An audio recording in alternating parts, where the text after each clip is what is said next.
There are related researches on that of Maslow's theory in psychology. Number one is that of Rice Haverkamp in 2006. The research of the two supports Maslow. They found out that the lower motives were stronger in younger people, whereas the higher motives were stronger in older. Diba mas actualize man ang older people kaysa mga bata. So, nisupport ang Karais and Haverkamp research in the fact that the stronger the motives, the lower motives are stronger in younger people and higher motives were stronger in older. Next, recent researches about mindfulness are closely related to Maslow's self-actualization. Daghan kay mga researches karon about mindfulness and there are also many authors. And they are closely related to Maslow's self-actualization. Daghan kay itang name. For example, ang paboritong author about mindfulness si Henry Nouwen or the Buddhist Thich Nhat Hanh. They are all studying mindfulness which are related to Maslow's self-actualization. Next, researches on positive psychology focuses on positive experience, which is also related to the focus of Maslow. So indeed, there are manifestations of Maslow's theory of personality or Maslow's theory in psychology, which can be found in recent researches today.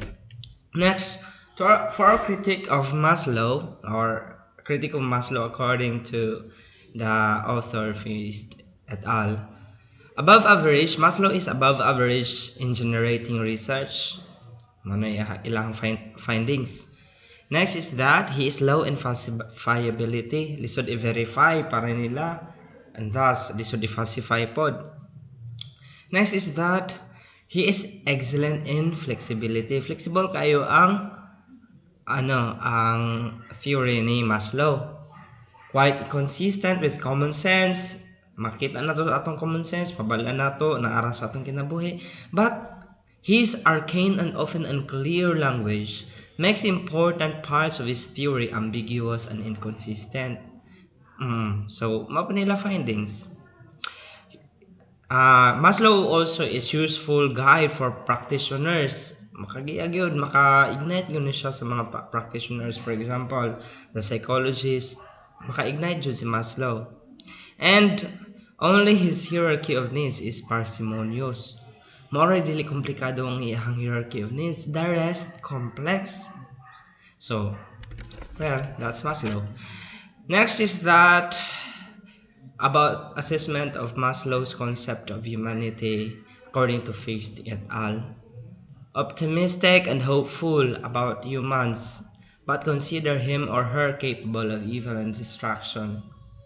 So manay pananaw or concept of humanity of Maslow as elucidated by Feist et al.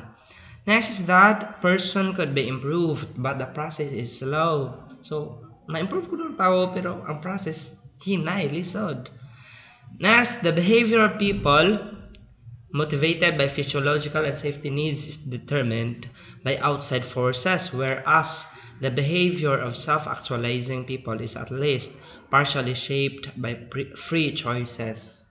So, about freedom, free will, and determinism. So, ang Maslow nga theory, motivated by physiological, so therefore deterministic, ang iyahang safety needs. On the other hand, ang iyahang behavior self-actualizing, free choice, ang tao mismo may decide. Next, self-actualize are more conscious. So, about consciousness, kung sa kunin nakamotivate sa tao, consciousness ba or unconsciousness as the barometer of study of Feist et al. Regarding the authors, the psychologists' concept of humanity, ang iharang consciousness mo ang self-actualized more conscious, but ang mga daily actualized, they are unconsciously motivated. Most of them are not aware, and that this motivation is complex.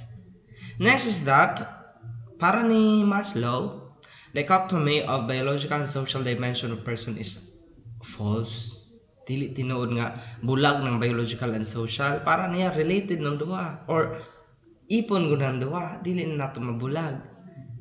So, muna ra sa hierarchy of needs niya makita nato there are physiological, the bodily needs, and that these physiological needs are related or are prerequisites of those who are in the higher scale or in the higher ladder of the hierarchy of needs, and ultimately of the, what is this, the self-actualization. So that's the end of my presentation. So indeed, when we conclude about Maslow, he is very good as a psychologist.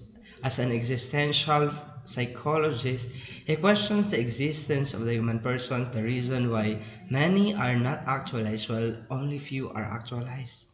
It is because, according to him, it is because those things, those needs below the self-actualization ladder of the hierarchy of needs are not met. Kung dili ganito ma-met, so dili ma-actualize ang usa ka tawo.